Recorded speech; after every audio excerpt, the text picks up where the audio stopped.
Assalamualaikum warahmatullahi wabarakatuh. Ibu bapak pemerhati pendidikan anak-anak, alhamdulillah sebentar lagi kita akan memasuki bulan-bulan yang mana bagi anak didik kita atau mungkin anak kandung kita atau mungkin siswa-siswi kita akan mengarungi ujian yang mana ini memang sudah program tahunan untuk peningkatan level atau ke jenjang berikutnya. Masih bersama saya, Kak Wawan Jogja. Ibu bapak, kita akan membahas bagaimana kiprah atau mungkin peran orang tua dalam menghadapi ujian nasional.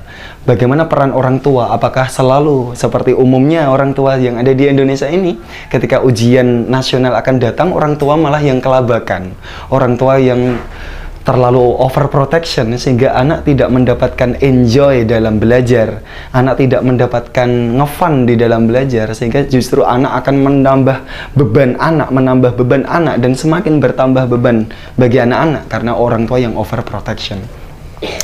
Ibu bapak rahimakumullah, sesungguhnya anak-anak kita ini apabila kita beri stimulus, rangsangan, dorongan, motivasi yang cukup proporsional, yang pas, insya Allah anak kita mau kita cetak menjadi apapun, insya Allah bisa diijabah oleh Allah, oleh Tuhan Yang Maha Esa.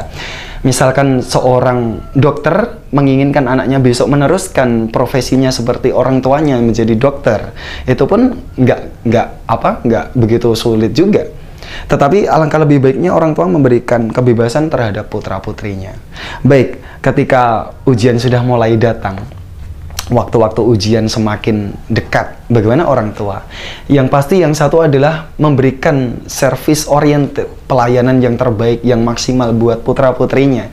Orang tua tidak melulu, "Nak, sebentar lagi sudah ujian, kamu harus belajar." Kenapa kita mengkebiri anak? Kenapa kita membatasi eksperimen anak juga? Bukan berarti kita terus cuek dengan perkembangan anak, tetapi justru kita mendukung. Sayang, sebentar lagi sudah mulai ujian, ini sudah masuk TPHBS, ini sudah ada tryout dan sebagainya, ulangan dan sebagainya. Orang tua selalu membimbing, mengarahkan dan juga menemani. Sayang, ibu temani dirimu, coba besok pelajarannya apa? Sejarah, Bu. Coba dibuka buku sejarahnya. Mungkin nanti ibu bisa sambil belajar sama dirimu. Anak mana yang tidak suka ketika orang tuanya menemani dalam belajar? Ibu bapak rahimakumullah, pemerhati dunia pendidikan anak-anak Indonesia khususnya, jarang orang tua yang seperti itu. Sehingga orang tua merasa bahwa sudah saya sekolahkan anak saya. Mas Wawan, mohon maaf, saya sudah memberikan yang terbaik buat anak saya. Berupa apa, Bapak? Berupa apa, Ibu? Anak saya sudah saya sekolahkan di sekolah yang favorit, yang SPP-nya mahal, yang fasilitas di sekolah juga mahal. Bukan seperti itu, Ibu Bapak, ternyata. Justru malah kadang orang tua tidak perlu mengeluarkan biaya yang mahal untuk mendapatkan prestasi anak, prestasi yang gemilang. Justru peran orang tua di rumah tangga, di keluarga, di rumah. Bahkan anak ketika setiap hari di les, tetapi kurang ketemu dengan orang tua, itu juga pengaruh.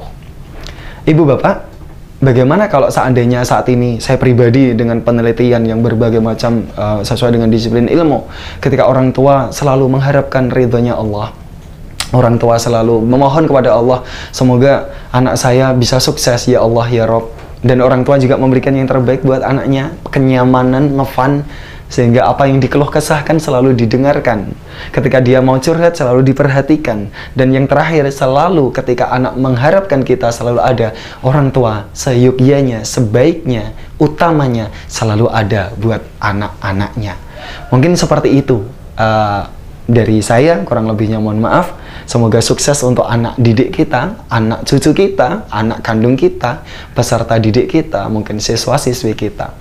Orang tua yang menyenangkan, yang mengerti apa kebutuhan anak, bukan orang tua yang overprotection.